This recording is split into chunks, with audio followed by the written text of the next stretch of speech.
विज्ञान धडा 13वा रासायनिक बदल व रासायनिक बंध याबद्दल आपण आता सविस्तर विस्ताराने माहिती बघणार आहोत।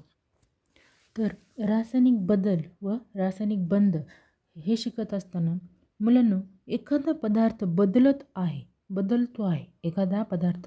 बदलतो आहे हे आपल्याला लगेच लक्षात येते।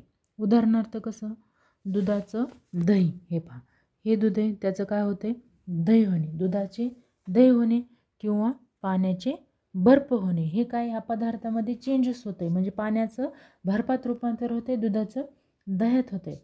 असे अनेक पदार्थामध्ये बदल होत असतात। हे बदल होण्यासाठी काही पदार्थामध्ये विशिष्ट पद्धतीचा वापर करावा लागतो, तर काही पदार्थामध्ये निसर्गतःच बदल होतो।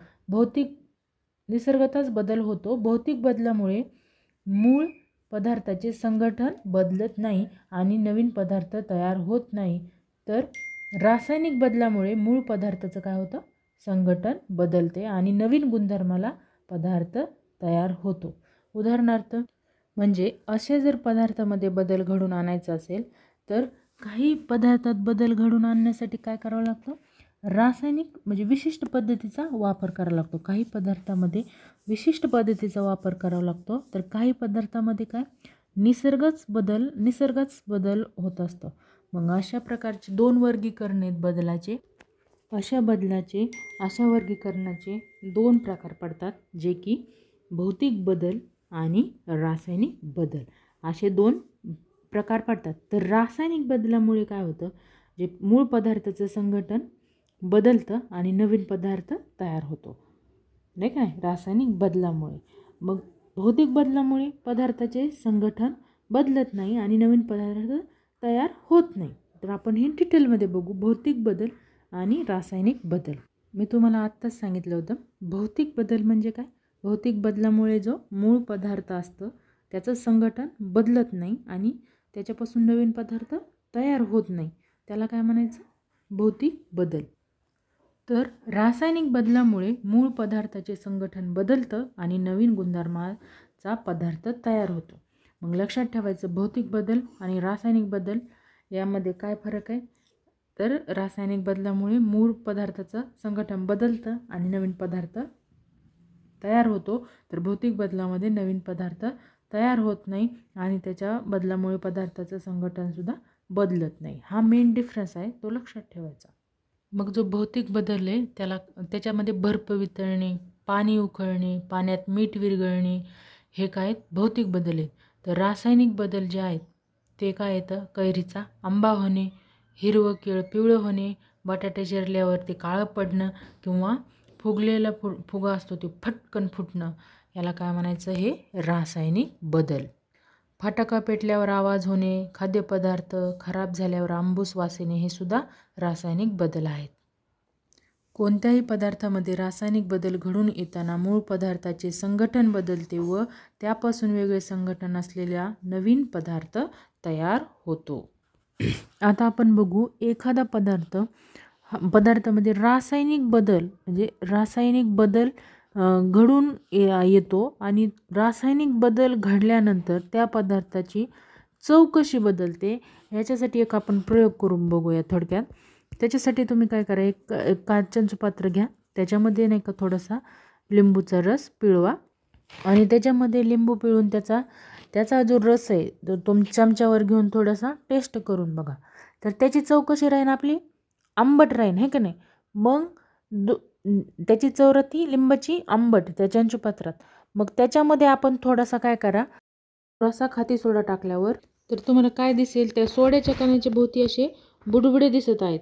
कणाभोवती बुडबुडे तयार होतात व पात्राजवळ कान नेलं की त्यामधून आवाज ऐकू येतो। म्हणजे काय तुम्हाला जाणवतंय, तुम्हाला कृती लक्षात येते का, आपण काय केलं, एका पात्रामध्ये आपण लिंबूचा रस टाकला, है ना, लिंबूचा रस टाकला आपण एका पात्रामध्ये, त्याच्यामध्ये आपला थोडा जो खाण्याचा सोडा असतो तो टाकला।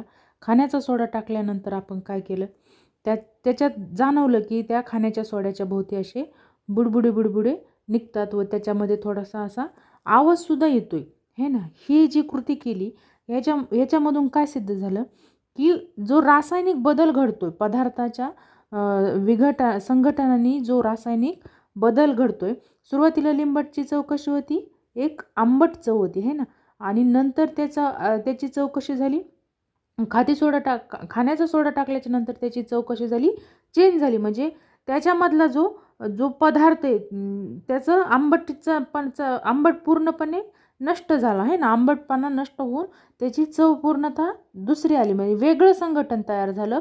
जे मूळ संघटन होतं, त्याचं मूळ पदार्थाचं संघटन होतं, ते काय झालं, नष्ट झालं आणि एक नवीन तयार झालं आहे ना. अशा प्रकारे काय ह्याच्यामध्ये रासायनिक बदल घडून येतो. आणि आपल्याला जाणवलं इथे काय असे बुडबुडे तयार होत आहे. म्हणजे बुडबुडीच्या स्वरूपात एक वायूसुद्धा काय होतं, इथून निर्माण होतं आहे ना, बुडबुडेच, आणि आवाजसुद्धा येतोय. कधी ही जी क्रिया करते याच्यामध्ये काय होतंय, रासायनिक बदल. म्हणजे थोडक्यात ह्याच्यात काय झाला, रासायनिक बदल असा घडून आला. याच्यावरून असं काय ठरलं की ठरतंय की जे मूळ पदार्थ आहे त्याचं काय होतंय, संघटन होऊन वेगळं संघटन तयार होतं आहे ना. याचं मूळ संघटन नष्ट होते आणि एक काय होते, नवीन संघटन तयार होते वेगळे.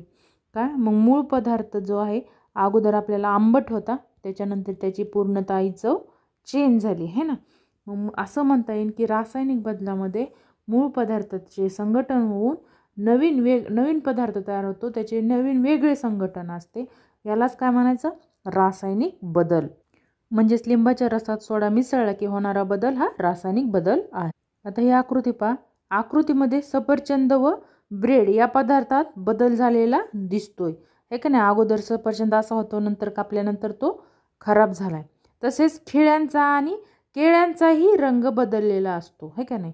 तसंच आगपेटी काही जाळल्यानंतर गुलाचे आगीत रूपांतर होते है ना. तसेच शेवटच्या चित्रात द्रावणात वायू बुडबुड्याच्या रूपात बाहेर पडताना दिसतो. हा काय यांच्यातला रासायनिक बदल. रासायनिक बदल होत असताना पदार्थांचे मूळचे रासायनिक संघटन बदलते व नवीन पदार्थाचे वेगळे संघटन तयार होते. म्हणजे त्याचे मूळ संघटन आहे ते पदार्थाचं, ते काय होतं, बदलतं आणि एक नवीन पदार्थाचं वेगळे संघटन तयार होतं. मग रासायनिक संघटन होत असताना नेमका काय बदल होतो है का नाही. नेमका काय बदल होतो, नेमका कोणता बदल होतो हे माहीत असणं गरजेचं आहे की नाही. मग या बदलाची रासायनिक अभिक्रिया लिहिता येते. मग कशी, ही रासायनिक अभिक्रिया लिहिताना मूळच्या द्रव्यातील रासायनिक पदार्थाचे नाव व रासायनिक सूत्र, तसेच तयार झालेल्या नवीन पदार्थाचे नाव व रासायनिक सूत्र याचा उपयोग केला जातो. म्हणजे काय, अगोदर एक रासायनिक सूत्र, एक मूळ पदार्थ आहे, हा कोण आहे, मूळ. मग याचं नाव, याचं सूत्र माहिती असणं, प्लस जो तयार झालेला, जो नवीन तयार झाला आहे त्याचं पण जे पदार्थाचं रासायनिक सूत्र, तसंच त्याचं तयार झालेलं नवीन नाव काय आहे, पदार्थाचं नाव, याच्यावरून काय ठरतं, त्याचं रासायनिक सूत्र. आणि त्याचा कसा उपयोग केला जातो त्याच्यात आपण बघणार आहोत. उदाहरणार्थ एक आपण उदाहरण घेऊ. उदाहरणार्थ लिंबाच्या रसात आपण सोडा टाकला की लिंबाच्या रसाचे रूपांतर सायट्रिक आम्लात होते आणि त्याच्यातून कार्बन डायऑक्साईड हा वायू बाहेर पडतो. या बदलासाठी आपण शाब्दिक समीकरण पुढील प्रमाणे लिहू शकतो की त्याच्यात लिंबूचा रस टाकला सोड्यात की त्याच्यातून सायट्रिक आम्ल तयार होतो है की नाही सोड्यात, आणि त्या सोडियम बायकार्बोनेट बरोबर काय होतं, त्याचं carbon dioxide plus sodium citrate. अशा प्रकारे ही काय झाली, आम्ल प्लस आम्लारी बरोबर CO2 म्हणजे कार्बन डायऑक्साईड प्लस क्षार, ही झाली उदासीनीकरण अभिक्रिया आहे. ते झालं शाब्दिक समीकरण. आपण याचं लिहिलं कशाचं, उदाहरणार्थ लिंबूचं घेतलं होतं. जेव्हा लिंबूचा रस आपण सायट्रिक आम्लामध्ये टाकला, लिंबू कशामध्ये टाकला आपण, सोड्यामध्ये, जो खाण्याचा सोडा आहे त्याच्यापासून आपल्याला काय भेटलं, सायट्रिक आम्ल हे भेटलं आपल्याला त्याच्यापासून. आणि नंतर प्लस काय भेटलं, सोडियम.